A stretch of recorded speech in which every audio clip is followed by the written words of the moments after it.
You guys are both Big Ten guys.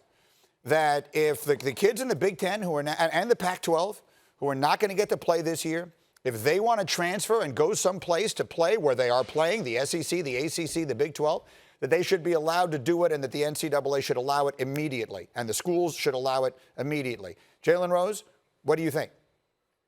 I want to make sure my stance is clear so there's no waffling. This is how I feel about the entire scenario as it relates to collegiate athletics playing during a pandemic, understanding that COVID-19 does exist, and therefore the lingering effects of those that catch it may end up in lawsuits in the future.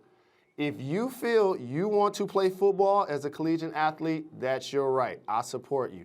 As a conference and coaches, if you want them to play, that's fine.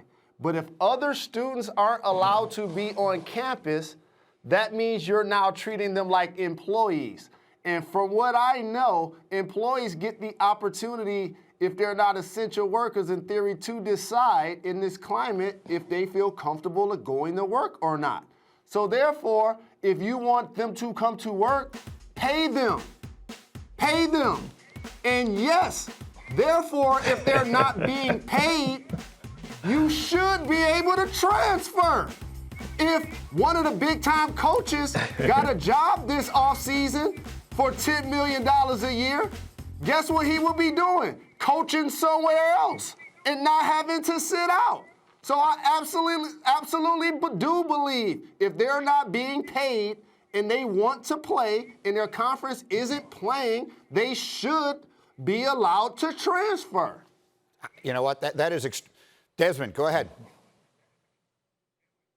No, I mean, Jalen, Jalen, you made too much sense right there. You know, I mean, it was just too perfect because that's exactly the scenario in which I've been thinking about too. Because you and I both know the NCAA, they want to hold on to this amateurism title, this whole amateurism charade with both hands as tight as they possibly can for as long as they possibly can because they don't want to pay the athletes, with the student athletes. So I agree. I believe that under these circumstances, that these players should have an opportunity to transfer immediately to give themselves the best chance possible to get in the best position to be drafted. That's what they want to do. Of course, they want an education, but if you're playing a team sport like football, like basketball, what have you, you also want an opportunity to get drafted, to go to the next level. So I think they should make that statement today that these players can transfer.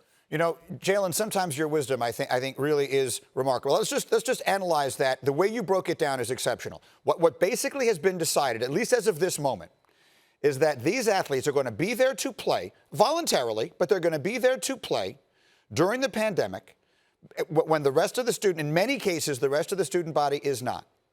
And in the cases where the school has decided they're not going to play, those players are not going to be allowed to go transfer without penalty, without hardship, which is what losing a season would obviously be, because of other existing rules that take place. I mean, when you break it down that way, it defies logic. It is not defensible. I will agree with you completely. It is not. I can think of no defense or legitimate argument against what you just said.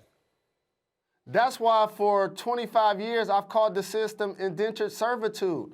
Like for so long, many people felt like the athletes should just shut up and be happy that they got a scholarship. And then all of a sudden we started to pay attention that these colleges are actually raking in money hand over fist. And so are the coaches, and so are the television networks. There's big business in collegiate sports, but the athletes don't participate. And so now you want me to come to work, because that's what this is, but not pay me in any way, shape, or form. But guess what happens after practice, Greeny? Where do I go then? Where do I go then? I remember being a member of the Fab Five, Des, playing in the national championship, and we weren't allowed to keep our apartments over the summer. I wasn't allowed to keep my dorm room over the summer. That's right. Right after we played the national championship game, I was back at my mother's house in the hood. And I was trying to escape from there, okay? And so this idea that student comes before athlete. I was an honor roll student in high school. I actually graduated from college. But you know what I wanted more than a college degree? to go to the NBA. That's what I wanted to do. And Michigan was going to give me the opportunity to do that, so therefore I signed a letter of intent. Yep. There really isn't. Look, I'm open to legitimate arguments against what Jalen just said and the way he just described it. We can't pay you, and you can't go someplace else and work if you want to. Thank you for watching ESPN on YouTube. For live streaming sports and premium content, subscribe to ESPN+.